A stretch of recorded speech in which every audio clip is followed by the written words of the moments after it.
Bienvenue à cette 26e capsule historique relatant une des facettes de l'histoire de Cowansville, celle de la création d'une bibliothèque municipale. Je suis Michel Racicot de la Société d'histoire de Cowansville. La bibliothèque municipale de Cowansville a ouvert ses portes à l'automne 1969. Mais était-ce la première fois que Cowansville s'intéressait à la lecture des livres? Non, car depuis 1868, plusieurs s'y étaient intéressés. En 1868, l'Association des jeunes hommes de Cowansville présente des soirées de musique et de littérature. Tous les jeunes hommes célibataires sont invités à apporter leur choix de lecture et de récitation pour ces rencontres.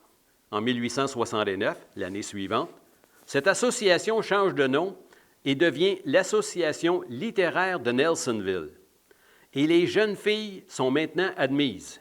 Le but de cette association est de promouvoir la littérature, la composition d'essais et des débats littéraires. Les profits des soirées sont utilisés pour l'achat de livres.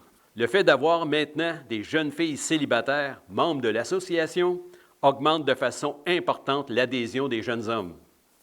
En novembre 1885, on annonce que la Cowansville Circulating Library, une bibliothèque de prêt, est maintenant en fonction à la bijouterie de M. Hall sur la rue principale. Les livres peuvent être échangés à tout moment pendant les heures d'ouverture de la bijouterie. En août 1886, on annonce à tous que la bibliothèque est toujours ouverte à la bijouterie à des conditions très raisonnables. Cette bibliothèque est toujours sous la responsabilité du bijoutier Hall et il prend soin de mentionner que les livres ont été sélectionnés avec grand soin et sont bien dignes de lecture. Cette bibliothèque sera au service des citoyens pendant une dizaine d'années. En octobre 1959, le Club des loisirs de Cowansville ouvre, à l'intention des jeunes de 17 ans et plus, une petite bibliothèque dans ses locaux du 156 rue principale. Mais ce sera de très courte durée.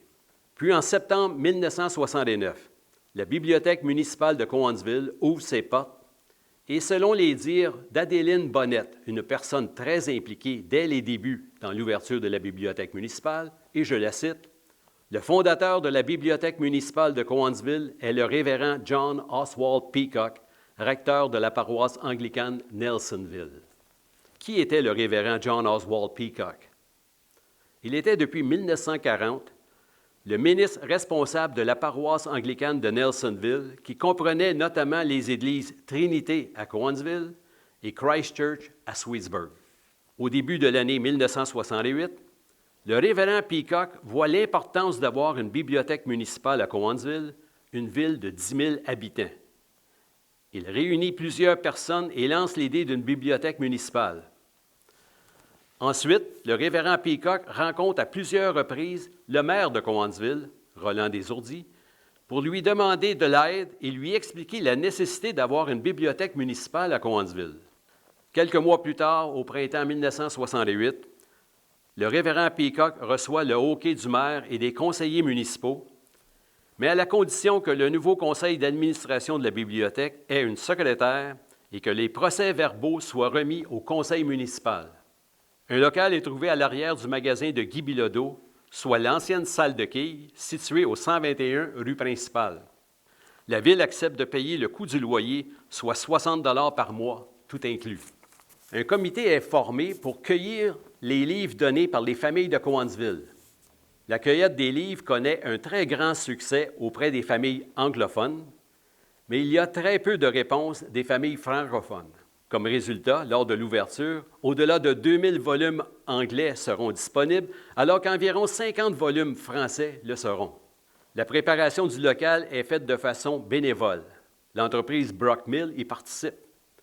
Yvon Landry et sa sœur Anne-Marie classent et fichent les livres recueillis. Yvon va travailler pendant près de 6 mois bénévolement pour préparer l'ouverture de la nouvelle bibliothèque. Il deviendra le premier bibliothécaire avec un salaire de 15 $ par semaine. La cérémonie d'ouverture officielle de la bibliothèque municipale a eu lieu en octobre 1969.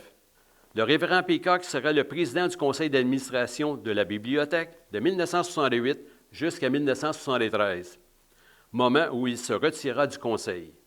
Il estimait avoir atteint son objectif qui était de doter Cowansville d'une bibliothèque documentée et appréciée, et qu'elle était maintenant convaincue que la bibliothèque était entre de bonnes mains. Depuis ce jour, la bibliothèque municipale de Cowansville n'a cessé de grandir et de gagner en popularité. C'était la brève histoire de la bibliothèque municipale de Cowansville.